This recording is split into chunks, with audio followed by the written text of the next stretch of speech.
parce qu'effectivement, et c'est bien, il y a des enfants ce soir. Guignol, c'est rentré dans le mot c'est un mot de vocabulaire qu'on retrouve même maintenant sur des émissions de nos télévisions. Mais pourtant, guignol, ça nous paraît très très ancien. C'est pas si ancien que ça. 1808, début du 19e siècle, par un homme qui a inventé ces marionnettes-là et ces personnages-là. Laurent Mourguet à Lyon, à côté de Lyon, qui était fils effectivement d'ouvriers tisserand les canuts, qui était illettré et qui a inventé de multiples histoires en observant la vie, en étant au courant plus ou moins des informations, etc. Et en inventant ces marionnettes, donc venu effectivement, parce qu'on dit qu'il avait des origines italiennes, donc ça viendrait effectivement des marionnettes, les burattino, donc les marionnettes à gaine, donc qu'on glisse dans la main à partir d'une toile de bure un petit peu épaisse. Et ceci étant dit, il a inventé un des personnages de marionnettes les plus connus au monde maintenant, mais jamais rien écrit, parce qu'il était illettré, il n'écrivait pas ses pièces. Elles étaient refaites, reproduites par sa famille comme ça, où tout le monde enregistrait un petit peu les canevas de ce qui était fait. Alors, il y a eu deux hommes qui étaient des fanatiques du théâtre de Mourguet, de ces théâtres de Guignol, de ces pièces de Guignol, de marionnettes. Victor Napoléon Villerme Dunant, qui avait mis à recopier, à écrire les spectacles qu'il voyait. Et puis, un autre homme qui nous intéresse ce soir, Jean-Baptiste Onofrio, qui était un juge lyonnais, donc qui était là pour effectivement faire régner l'ordre et la justice, et qui était un fan absolu du théâtre de Guignol. Et il allait voir tous les spectacles de Mourguet, et pareil, comme Victor Napoléon Villerme Dunant, il les recopiait. Et c'est dans les années 60-70 que Jean-Baptiste Onofrio a publié toutes les pièces de Guignol qu'il avait recopiées, et c'est grâce à lui et à Victor Napoléon Villerme Dunant, puisqu'on a deux hommes qui se sont occupés de recopier les pièces de Guignol, et ben c'est grâce à eux qu'on a pu avoir tout ce répertoire qui n'a pas été perdu, même si la famille, jusqu'au XXe siècle, de Mourguet a continué le théâtre lyonnais. Il y a toujours des compagnies qui sont nommées pour continuer ce grand travail de tradition. Mais alors, Jean-Baptiste Onofrio nous a offert donc une vingtaine, trentaine de pièces écrites. Alors, la seule chose que je dois dire que monsieur le juge faisait, c'est qu'il ôtait sur ses retranscriptions tout ce qui était un petit peu...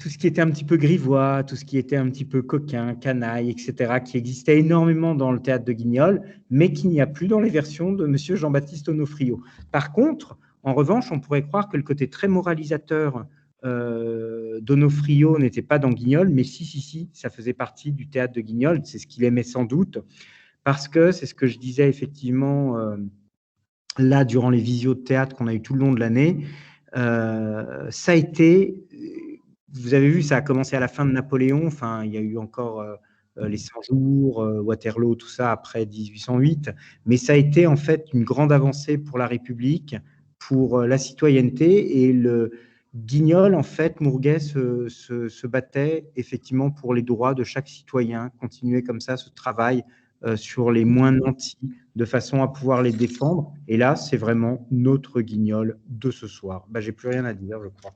Il y aura pas de questions à la fin, mais il existe des livres de 4, 5, 6 000 pages sur Guignol. On pourrait en dire beaucoup de choses. Waouh! Non, mais c'est énorme. C'est étudié dans le monde entier. Eh ben, c'est super. Alors, j'espère qu'on va donner un peu vie à tout ce que Godefroy a raconté là. Donc, les enfants. Donc, n'hésitez pas à réagir tous sur le fil de la conversation pendant la représentation. Et puis, comme ça donnera un petit tour un peu vivant à la chose. Et puis là, regardez les enfants, il y a Guignol qui va arriver. Hop! Donc, on y va.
je suis dans un embarras mortel.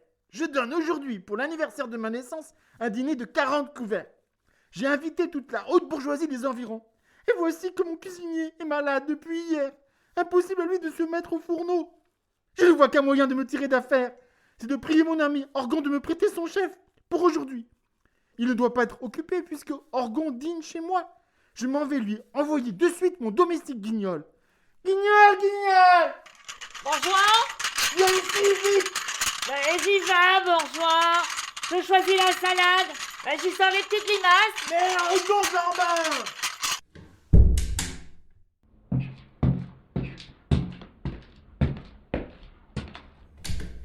Me voilà, bourgeois. Je t'ai dit plusieurs fois de ne pas m'appeler comme ça. Bourgeois, c'est d'un commun. Il ne convient pas à une maison comme la mienne. Appelle-moi monsieur. Oui, monsieur, non, monsieur. Je veux faire de toi un domestique comme il faut. Mais j'ai bien de la peine. Ah, fais au moins attention à ce que je te dis. Oui, bourgeois. Ah oui, monsieur. Tu sais que j'ai aujourd'hui un dîner de 40 couverts et que Laridon est malade. Oui. Ah, je vous vois venir. Vous voulez que je le remplace? Et c'est moi qui va tourner la broche, peut-être. Mais ce serait du joli. Mais t'es bon qu'à faire de la bouffe aux bêtes. Ah, je vous ai bien fait l'autre jour une bonne soupe mitonnée. Ah, une soupe et un dîner de 40 couverts, mais c'est différent. Tu connais bien mon ami Orgon. Monsieur Ogron? Orgon. Ah oui, je le connais. Un gros pâté gantiner. Alors tu vas aller chez lui et tu lui prieras de me prêter son cuisinier pour mon dîner d'aujourd'hui. Faudra-t-il l'apporter? Oh, je présume qu'il aura bien l'esprit de marcher tout seul, hein. Ah mais c'est que l'autre jour, vous m'avez envoyé chercher une cuisinière qui était en fer blanc. Moi j'ai cru que c'était de même. Oh, mais t'as bien bougé, mon pauvre Guignol. Ce que je t'ai envoyé chercher l'autre jour, c'est un instrument de cuisine. Aujourd'hui, il s'agit de François, le cuisinier d'Orgon. Puis, comme je veux me simplifier l'ouvrage de la maison, il me faudra prendre quelques plats tout faits. Tu sais bien le pâtissier qui est sur la place, à droite. À droite? Bah non, à gauche? Mais non, là, à droite. Mais bonsoir, c'est à gauche! Oh, voilà même à main gauche! C'est de ce côté! Mais tourne-toi donc. Que je laisse pas, eh bien, c'est la droite. Ah oui, à droite. Bon. Mais, à présent. C'est à gauche! Bon, enfin, le pâtissier de la grande place, quoi. Tu le connais? Oui, bourgeois. Oui, monsieur. Tu lui diras de m'apporter pour 5 heures précises tout ce que je vais te détailler. Mais fais bien attention, hein. Premièrement, un gâteau de Savoie. Il fait donc des gâteaux avec sa voix, le pâtissier. Moi, je croyais qu'il les faisait avec de la pâte. Ah, mais tu es bien bête. Un gâteau de la Savoie. Mais bourgeois, il n'y a plus de Savoie à présent. Ils sont tous greffés, les Savoyards. Bon, qu'importe. C'est un nom qu'on donne à une espèce de gâteau. Il saura ce que cela veut dire. Deuxièmement, un pâté de Chartres. Un pâté de chatte? Je pourrais pas manger de chat. Moi, j'aime trop les petits mirons. Ah, mais ce n'est pas de chatte, c'est de Chartres. Ah, c'est le nom d'une ville de France. Tu lui demanderas un grand pâté avec une grande cheminée. Faudra bien qu'il soit grand pour qu'il y mette une cheminée. Faudra qu'il soit grand comme une maison. Ah, la cheminée, c'est une carte qu'on met au milieu du pâté. Une cheminée de cartes. Ah mais attends, elle va prendre feu tout de suite. Bon, troisièmement, des œufs à la neige, chaud. Allons bon. Voilà le bourgeois qui perd la boule. Je vais chercher un fiacre pour lui faire monter le chemin neuf. Mais qu'est-ce que tu dis? Vous y pensez pas, bourgeois. Vous dites des œufs à la neige chaud. Mais s'il faut chauffer la neige, elle fondra. Et vous n'aurez plus que du bouillon. Oh, mais ce n'est pas de la neige véritable. Des œufs à la neige, ce sont des œufs que l'on bat jusqu'à ce qu'ils ressemblent à de la neige. Ah. Bon, quatrièmement, des biscuits de Reims. Des biscuits qui aient été à la plate. Mais non, Reims, c'est encore le nom d'une ville de France. Une ville où on se fiche des rincés, alors. Oh, tu lui demanderas cinquièmement.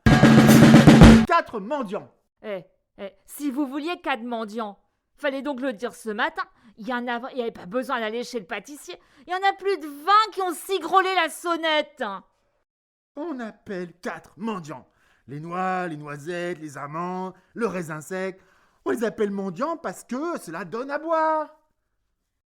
Ah ben moi, je ferais ben un bon mendiant. Parce que, je demande souvent aussi à boire. Enfin, tu lui demanderas, sixièmement, 8 douzaines de pâtisseries assorties. Mais des pâtisseries cuites du jour, hein? Et si elles ont été cuites de nuit, alors, vous n'en voulez pas? C'est pas ce que je veux dire, tu sais bien, les pâtisseries fraîches, qui n'aient pas été mises dans sa montre, hein? Ah ben, faudrait bien qu'elle soit grande, sa montre, pour qu'il y mette ses pâtisseries dedans. Mais ignorant, tu ne sais pas ce que c'est qu'une montre d'un pâtissier? La montre d'un pâtissier, c'est comme celle d'un perruquier. Hein. C'est ce que vous mettez dans votre gousset et qui fait tic-toc, tic-toc. On appelle cela en effet une montre. Mais on appelle aussi une montre l'endroit où les pâtissiers exposent leurs marchandises. Tu sais bien, quand tu passes dans la rue Saint-Dominique, là, quand tu regardes les gourmandises derrière la vitre, c'est une montre. Bon, c'est une montre hein, qu'on met pas dans son gousset, alors met dans sa corniole. Enfin, tu lui demanderas tout cela pour 40 personnes. Je demanderai pour 50, comme ça il m'en restera. Te souviendras-tu bien de tout? Oui. Alors répète un peu ta leçon. Ma leçon? Y, Z, A, Z, A, Y, Z, E, Z, E, Y, I, Z. Mais qu'est-ce que tu dis là? Je dis la leçon que vous m'avez fait apprendre ce matin. Oh, mais ce n'est pas ça. Répète-moi ce que je viens de te dire. Ce que tu dois demander au pâtissier. Ah, bon, tout de suite. Un gâteau de savoyard annexé, avec une cheminée, et des œufs de chatte dans de la neige. Mais non. J'abandonne, j'y renonce, tu es incorrigible. Je te donnerai tout ça par écrit. C'est plus pressé. Allez, le plus pressé est d'aller demander à Orgon, son cuisinier. Bon, j'y vais. Mais dites donc, notre maître, prêtez-moi 100 sous, s'il vous plaît. Mais pourquoi? C'est que je dois 4 francs 10 sous au marchand de tabac sur la place. Alors, j'ose plus passer devant sans le payer. Voilà, ça me fait faire un grand détour, hein, sinon. Mais je t'ai donné 20 francs l'autre jour sur tes gages. Oui, je les ai mis à la caisse d'épargne. Seulement, ce jour-là, le bureau de la caisse d'épargne était chez le cabaretier. Je vois avec plaisir que tu deviens économe. Bon, tiens, et reviens vite. Oui, bourgeois. Enfin, oui, monsieur. Alors, des œufs chauds comme la neige, des pâtisseries dans une horloge. Je crois que je finirai par faire quelque chose de ce pauvre guignol. Ah, mais il y a encore bien à faire. Allons vite donner mes ordres pour mon dîner. Ma maison est aujourd'hui fort désorganisée.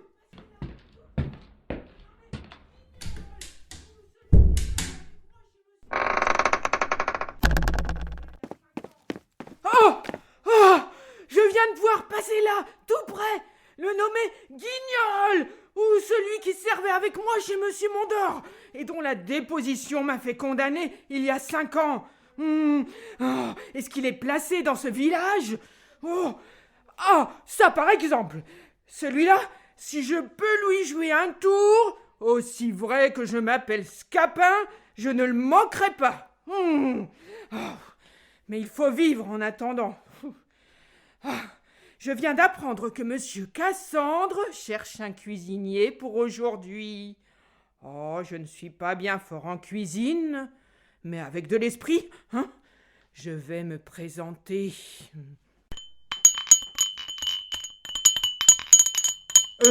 Entrez, que demandez-vous, monsieur?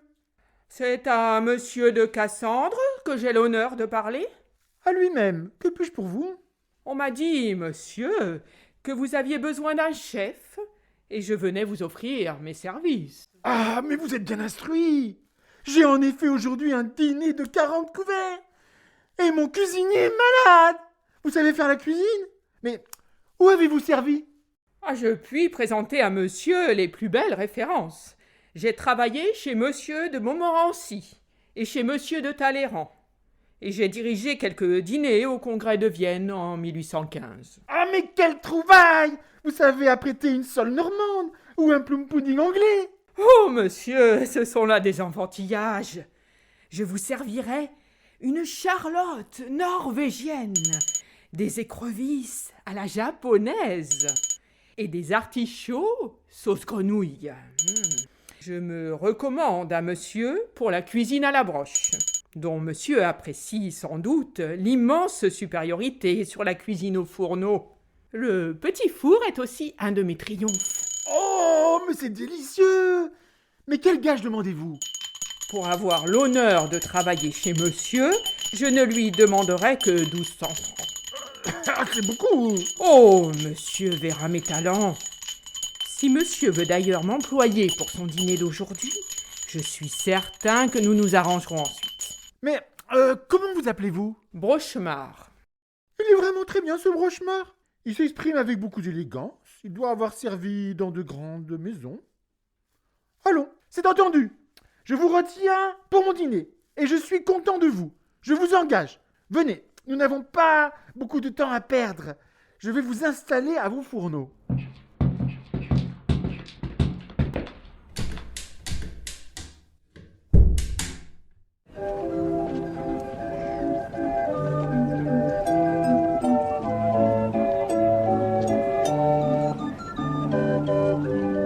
Allez, je m'amuse ici. Ah, le bourgeois, il va me gronder. D'autant plus que je lui amène pas le cuisinier de Monsieur Augron. Il s'était fait une entorse. Oui, monsieur, je vais acheter les épices qui me sont nécessaires. Je réponds à monsieur d'être prêt pour l'heure fixée. Mais qu'est-ce donc que ce particulier qui sort de chez le bourgeois? J'ai déjà vu cette tête sur les épaules de quelqu'un. Il marque mal. Je me trompe pas. C'est ce nommé Escarpin qui était avec moi chez Monsieur Mondor et qui a marché sur son argenterie. Non mais est-ce qu'il vient faire quelques escamotages chez le papa Cassandre? Ah ben par exemple, je vais le dégraboter d'ici. Viens ici, beau merle. Que voulez-vous? Je ne vous connais pas. Oui, mais moi, je te connais. Je me souviens quand on t'a arrangé comme une bardoire. On t'avait attaché par la patte. Tu viens voir par ici s'il y a quelque chose à soupeser, hein? On t'a donc lâché, vieux? Oh, je ne sais pas ce que vous voulez dire. Laissez-moi. Non, non, tu parlais tout à l'heure avec le papa Cassandre. Je ne veux pas que tu fasses la barbe. Je vais l'avertir. Guignol! Ah, tu me connais pas. Et tu sais comment je m'appelle. Guignol, ne me perds pas. Oh, je t'en supplie. Oh, j'ai été plus malheureux que coupable. Tu le sais. Oui. Et ces couverts que t'avais dans ta poche, ils y étaient donc venus tout seuls? Oh, un hasard fatal. Oui, te les as pris par hasard et te les as gardés par occasion. Je t'assure que j'ai le plus grand regret de ce qui est arrivé et que j'ai changé complètement de conduite. Garde-moi, hein, garde-moi le secret du passé et ne me fais pas perdre la place que je viens d'obtenir chez Monsieur Cassandre. Bon, au fait, il a peut-être changé. Après tout, faut avoir pitié du pauvre monde. Tu me promets que tu ne mettras pas la patte sur les pistoles du papa Cassandre? Je te le jure. Tiens, voilà ma main. Ah non, ne me touche pas. Hein. T'as eu la fièvre de Rapiamus, ça se prend peut-être ça. Hein. Bon, écoute, je dirai rien. Mais je te promets que je te soignerai et si je vois quelque chose de louche, je te fais flanquer à la porte. Voilà un gone que je vais lui veiller plus les mains que les pieds. Oh, merci, Guignol. Monsieur Cassandre m'a pris pour cuisinier. Je te promets de te bien traiter. Oh, si je peux te faire pendre.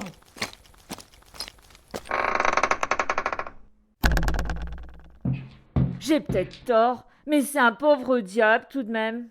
Et ça me ferait de la peine de lui empêcher de travailler. Eh bien, Guignol, le cuisinier d'Orgon est-il là? Ah ben, Monsieur Orgon m'a dit qu'il était bien fâché, mais que son cuisinier, il avait une entorse et il pouvait pas venir. Allons, ce n'est qu'à demi-malheur. J'ai trouvé quelqu'un qui fera, je crois, parfaitement mon affaire. Bon, tu vas aller maintenant chez le pâtissier. Voici la commande que j'ai mise par écrit. Tu lui diras d'être chez moi à 5h moins un quart, hein? Reviens vite, je te donnerai un bon verre de vin de Bourgogne à ton retour. Bah, 2, si vous voulez, notre bourgeois. Hein. C'est le ciel qui m'a envoyé ce cuisinier étranger.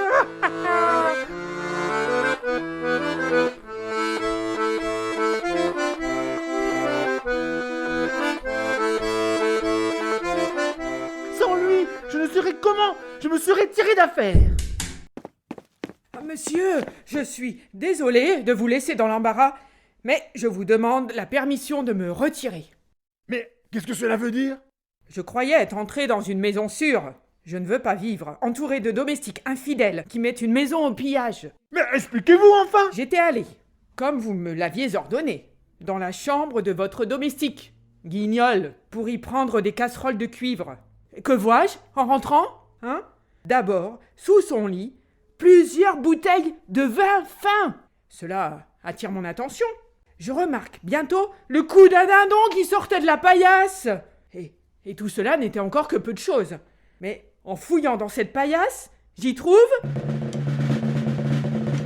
12 couverts et une poche en argent. Mais savez-vous, monsieur, que vous portez une accusation terrible contre un ancien et fidèle serviteur de ma maison? Ah, monsieur peut y aller voir lui-même. J'ai laissé les choses dans l'état. Oh, ben j'y vais de ce pas. Guignol, tu me paieras cher ta déposition d'il y a 5 ans. Mes mesures sont bien prises. Et si tu n'es pas pendu, il n'y aura pas de ma faute. Cela est malheureusement trop vrai. Oh. Retournez à vos fourneaux, monsieur de Brochemar. Je mettrai ordre à tout cela, et ne vous inquiétez de rien. Oh! Oh! Non! Ah! Oh! Ah! Il aurait cru de ce monsieur Guignol.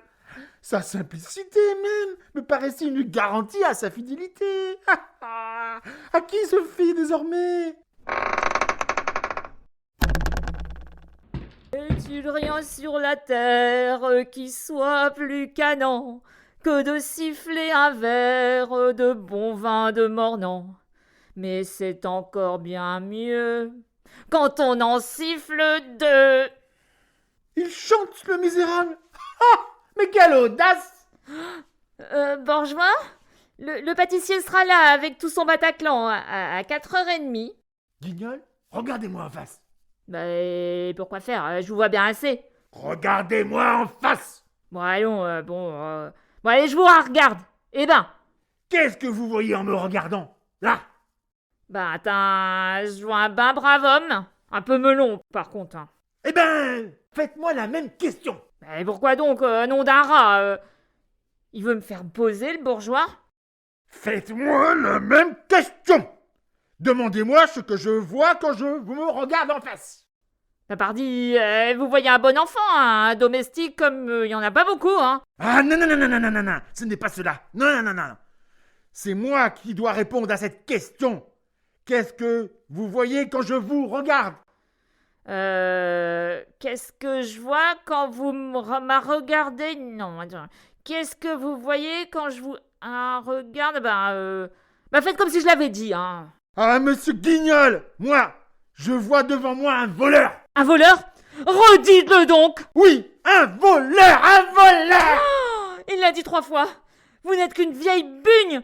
Vous ne prouverez pas cette bêtise. Qu'avez-vous dans votre paillasse? Ben, pardi, dans ma paillasse, j'ai des puces, des punaises, peut-être quelques cafards. Non, non, non, non, non, non, non, il ne s'agit pas de cela. Hein. C'est de mon vin et de mes couverts d'argent. Je les ai vus, ils y sont encore. Hein, vous ne répondez rien. Ah, vous n'y voyez pas si long que votre nez? Il est trop grand, votre nez, il vous gêne. Allez-y voir. Tout de suite. Ah, quel scélérat! Il cache, sous une apparence de bonhomie, la nature la plus perverse qui soit. Ah, je serai pour lui sans pitié. Je suis perdue. Notre bourgeois, ce n'est pas vrai, mais bien sûr, mais c'est pas moi. Alors, comment expliquez-vous la présence de ces objets dans votre paillasse? Ça fera une histoire, comme celle de la pivoleuse. Je crois que c'est votre chatte qui a apporté ça dans ma paillasse. L'autre jour, elle y a bien apporté 4 petits chats. Vos excuses, elles sont bien grossières. Monsieur Guignol, je n'ai plus à supporter votre bêtise et votre maladresse. Mais je ne garde pas les voleurs dans ma maison. Les voleurs, je les chasse. Sortez de chez moi sur le champ. Monsieur! Je ne me laisse pas toucher par vos larmes. Elles sont feintes. Allez-vous-en, allez vous faire pendre ailleurs. Eh ben non, parce que je suis innocent. Alors je m'en dirai pas, Anna. Mais c'est trop bête aussi. Ah! Vous me le prenez dans ce ton, vous m'injuriez. Je vais avertir monsieur de Bailly de la maréchaussée. Et nous verrons si vous restez dans ma maison malgré moi, malheureux. Ah, mon Dieu, il va faire comme il a dit. Mais que devenir? J'ai pas d'autre parti à prendre que de m'en sauver dans la forêt. Adieu, bourgeois. Je vous aime tout de même, quoique vous vous comportiez à mon égard comme un vieux concombre. Allez, vous viendrez quelques jours pleurer sur ma tombe. Vous y jetterez des fleurs et vous direz en vous arrachant la perruque: pauvre Guignol. Et c'est pourtant moi, Ganache, que je suis cause qu'il est là-dedans. Mais il sera trop tard pour m'en sortir. Adieu les amis. Adieu la maison. Adieu Mademoiselle Benoît.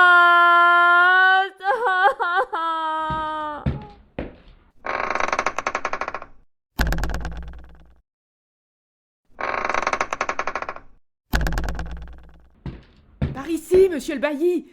Le crime est flagrant. On a trouvé les objets volés dans la paillasse de son lit. Du vin, un dindon, 12 couverts d'argent. Bah, il faut saisir le dindon comme pièce à conviction. Et voici monsieur Cassandre, qui va vous expliquer cela comme moi. Oui, monsieur de Bailly, un domestique en qui j'avais la plus grande confiance. Cela me dérange beaucoup. J'ai aujourd'hui un dîner de 40 couverts. Mais où est le coupable? Il a pris la fuite quand son crime a été connu. C'est cela. J'apprends à l'instant qu'on lui a vu prendre le chemin de la forêt. Mettons-nous à sa suite. Je vous servirai de guide. Nous le ramènerons. Et dans tous les cas, monsieur Cassandre, nous reviendrons dîner ici. Cavalier, prenez vos distances. En avant!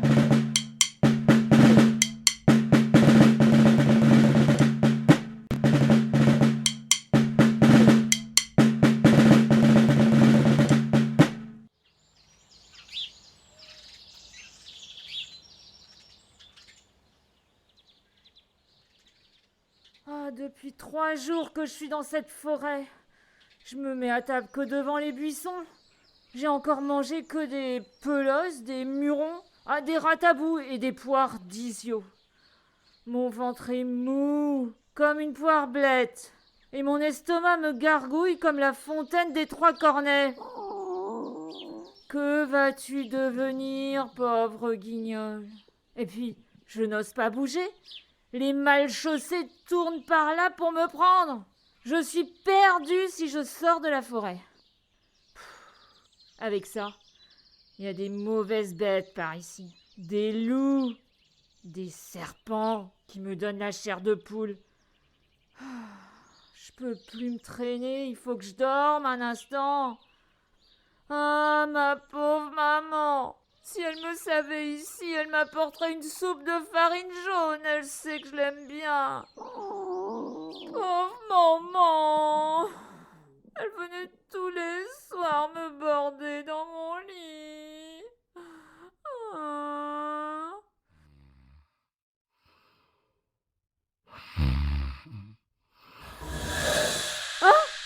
Quelle grosse larmise! Ah, je suis trop malheureux. Je peux plus y tenir. Avoir rien à manger. Être mangé soi-même par des vilaines bêtes comme ça. Non mais c'est trop terrible. Ah. Oh, je vais me précipiter dans le grand étang. Guignol, où vas-tu? Tiens, voilà un particulier qui ressemble au tambour-major de la vogue de la guillotière. Monsieur? Je vais pas à la noce, je vais me noyer. As-tu le droit de disposer de ton existence? Tu n'as donc aucune confiance dans celui qui t'a créé? C'est un crime que tu vas commettre. Mais je suis trop malheureux, je peux plus y tenir. Guignol, je connais tes malheurs. Je m'intéresse à toi. Reprends courage. Je suis le génie du bien. Et je veux te sauver. C'est un soldat du génie. Il a un drôle d'uniforme. On m'accuse d'être un voleur. Mais c'est bien à faux, monsieur du génie. Je connais ton accusateur et je veux le confondre. Attends-moi ici. Mais qu'est-ce qu'il fait donc là-bas? Je crois qu'il allume sa pipe. Voilà une baguette qui sera pour toi un talisman. Je vais l'enchanter. Abracadabra, furibondus, salamalek. Il parle d'omelette. Il te faut maintenant 2 mots du grimoire. Lorsque tu verras tes persécuteurs, oppose-leur cette baguette. Si tu dis berlic, elle les frappera d'enchantement. Si tu dis berloc, l'enchantement cessera. Souviens-toi bien, berlic et berloc. Ne te sers de cette baguette que pour le bien, car elle est impuissante pour le mal. Et si tu en faisais un mauvais usage, elle tournerait sa force contre toi. Adieu, Guignol, je vais travailler à ta justification et je reviens. Il appelle ça une baguette, l'officier du génie. C'est ben une trique pour assommer les bœufs à la boucherie de Saint-Paul. Quel archet! Soyez tranquille, monsieur du génie. Je cognerai de bon courage. Mais qu'est-ce que je vois là-bas? Les mal chaussés qui arrivent avec Escarpin et ils causent avec un bûcheron. Ah, mais je devine l'affaire à présent. Je parie que c'est ce gueusard d'Escarpin qui m'aura mis ses couverts sur le casaquin pour s'en venger d'il y a 5 ans et qui veut à présent me faire pendre. Attends, vieux. Je vais t'arranger le cotivet avec mon talisman. Cachons-nous un peu d'est de là.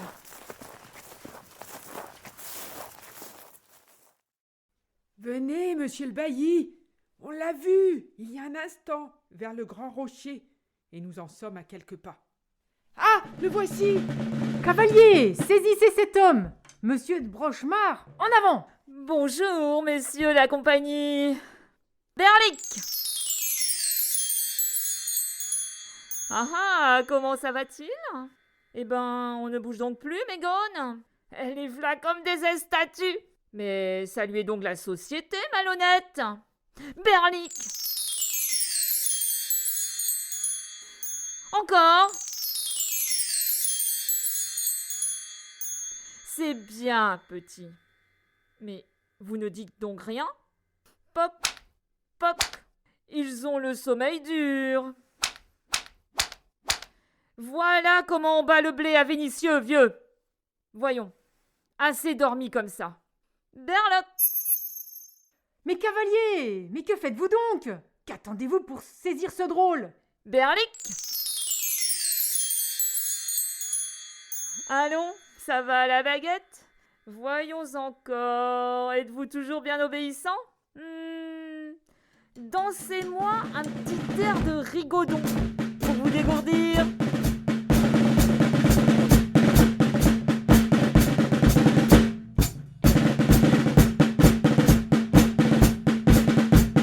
Allez, plus vite! Allons, vous êtes bien sage.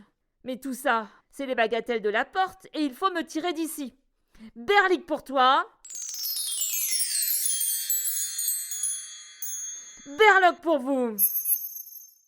Mais cavalier, que veut dire tout ça? Pourquoi cet homme n'est-il pas encore pris? Eh ben ça veut dire, monsieur le bailli, que vous y voyez clair comme une taupe. Ce gogne-là, il s'appelle pas Brochemar, hein, mais Escarpin. C'est un gueusard qui vous a mis dedans. Et moi, je suis innocent comme un petit chardonneret qui tête sa maman. Il faut d'abord venir en prison, et vous vous expliquerez ensuite. En prison?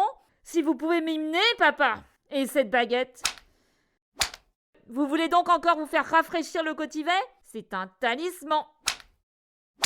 Allons, messieurs, plaçons-nous à la portée et écoutons. Berloc pour toi. Où suis-je? Ah, c'est Guignol! Avance donc, petit. Avance donc. N'aie donc pas peur de cette petite canne, Capon. Ah, t'as voulu te revenger de ce que j'avais dit la vérité sur ton compte il y a 5 ans. T'as voulu me faire passer pour un voleur comme toi. Eh bien, viens donc me pincer. Mais qu'est devenue la maréchaussée? Par la vertu de ma baguette, psst, je les ai escamotés. Oh, Guignol!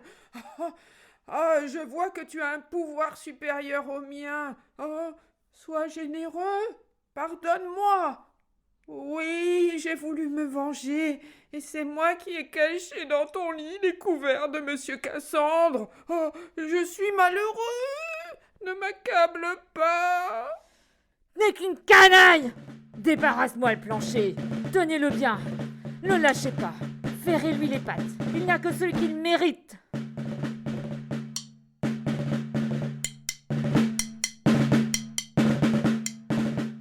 C'est l'officier du génie qui revient. Il paraît qu'il fait la soupe à présent. Es-tu content, Guignol? Oh, monsieur du génie, je serais bien déjà allé vous remercier, mais je savais pas votre adresse. Sans vous, j'étais perdue. Et vous avez là une fameuse baguette tout de même. Hein. Si jamais vous avez besoin de Guignol pour un coup de main, vous pouvez compter sur lui. Cette baguette ne t'est plus utile à présent. Rends-la-moi. Que ce qui t'arrive te serve de leçon. Et sois toujours vertueux. Ne donne jamais ta confiance et ton amitié à de mauvais sujets comme ce scapin. Et que son exemple t'apprenne à rester fidèle à ton devoir. Je te quitte. Mais je ne t'oublierai pas. Je t'ai dit que je suis le génie du bien. Appelle-moi quand tu auras à faire une bonne action. Adieu. Je rentre dans ma grotte profonde où l'on ne voit ni ciel ni monde. Oui, monsieur du génie, je serai toujours bien sage. Mes compliments à votre famille. Ah, lui, il va dîner. Ah j'aimerais bien en faire autant.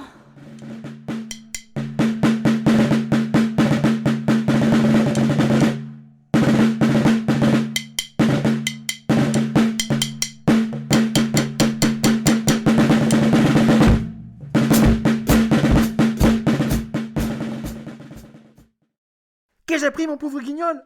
Combien je suis fâché d'avoir aveuglément cru aux accusations de ce scélérat! Ah! Excuse-moi, je t'en prie! Vous auriez dû bien le deviner à sa mine, hein. Il a une figure à faire tourner une sauce blanche, hein.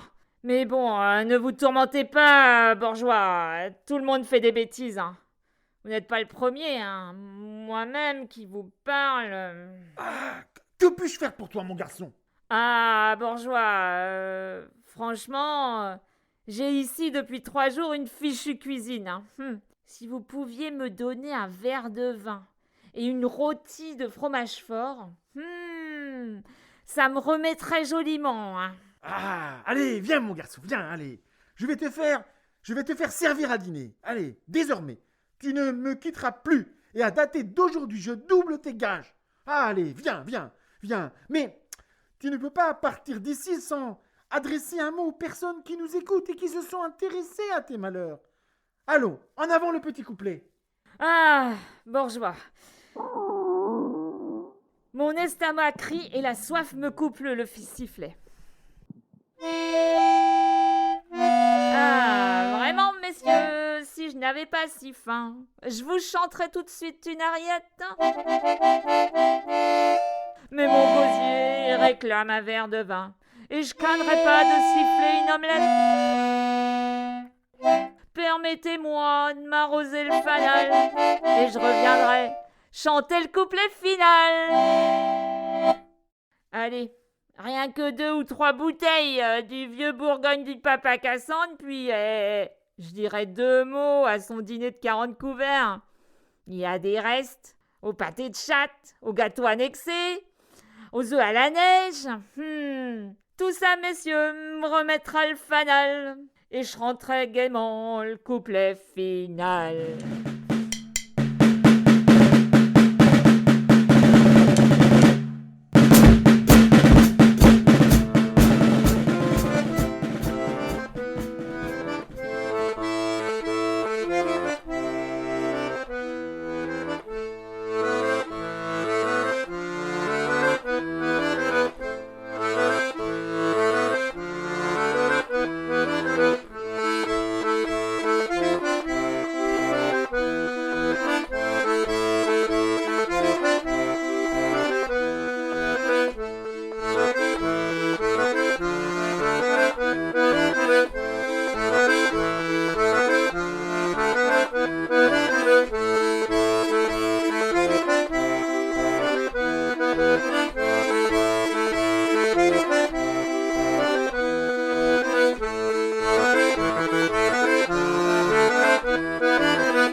Voilà, voilà.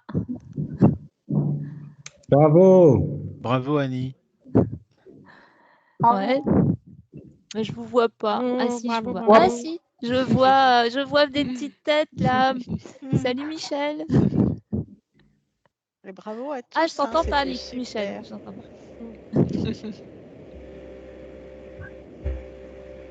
Ah bah super. Ça vous a plu? Ah oui, oui, c'est génial. Travail. Ah bah c'est grâce aux voix de plusieurs personnes qui sont là, grâce au décor des brous. Voilà, toutes les voix qui ont contribué. Et donc, on s'est bien amusé quand même, hein. Bon, j'ai eu besoin de Jean-Pierre quand même, hein, pour faire l'autre main parce que j'avais que 2 mains. Ouais, moi j'ai abandonné, je me suis dit, mais comment elle va faire? Elle va faire, hein. Il y a eu un peu d'aide. Michel, on t'entend pas, t'as pas ton micro. On te voit, mais il manque le micro, Michel. Alors, il est où le micro? Hop. Bon, on devine. Et alors, les enfants, on vous entend pas? Il y avait des enfants? Qu'est-ce que vous avez pensé, les enfants? Il n'y a plus d'enfants? Si. Vas-y, pose-lui une question. Vas-y, Annie, pose une question. Ah, bah, je sais pas. Est-ce que tu as compris l'histoire? Oui. Oui? Est-ce que ça t'a fait rigoler? Oui. C'est gentil. Il a mis des smiles à chaque fois qu'il a rigolé. Ah, mais moi, je voyais pas la conversation. C'est assez frustrant, hein, j'avoue. C'est assez frustrant de rien voir du tout, d'être complètement. Oh là! Ah ouais! Oh là là! Ah bah super, ouais, il y a. Je vois pas les noms des personnes non plus. Je vois pas qui est là. Donc, ah si, je vois là un peu, mais. Ok, ben écoutez, tant mieux si ça vous a plu. Est-ce que ça vous a fait rigoler, j'espère? C'était un peu le but aussi. Une belle expérience. C'est une expérience pour nous de mise en scène, effectivement. Godefroy nous a mis en situation d'être metteur en scène et c'est complètement différent, effectivement. Puisqu'il fallait bien réfléchir. Alors lui, il rentre par la droite, il sort par la gauche. En plus, les mains, on ne faisait pas exactement ce qu'on voulait avec. Donc, bon, il y a des petits... Tu avais mis un miroir en face pour... Non, même. Oui. À part les trous dans le tissu. Oui, en fait, par les trous de la dentelle, je voyais dans le miroir d'en face ce qu'il y avait dans le petit écran de la caméra pour que je me cale à peu près et que je sois à peu près dans le cadre. Même si vous avez vu, parfois, je suis un peu sortie du cadre parce que je n'ai pas eu le temps de faire autant de prises que souhaité. J'aurais bien aimé recommencer plusieurs fois, mais voilà, c'est assez difficile de tout faire bien et voilà, c'est dans un temps relativement court quand même, enfin même si on a passé des heures et des heures à préparer, le temps qu'on a eu pour jouer finalement a été assez limité et donc voilà.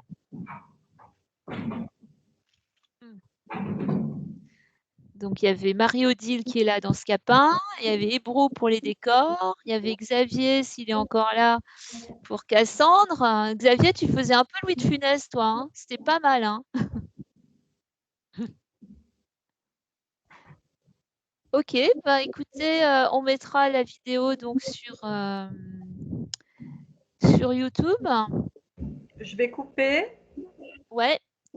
Et puis demain, n'oubliez pas de revenir.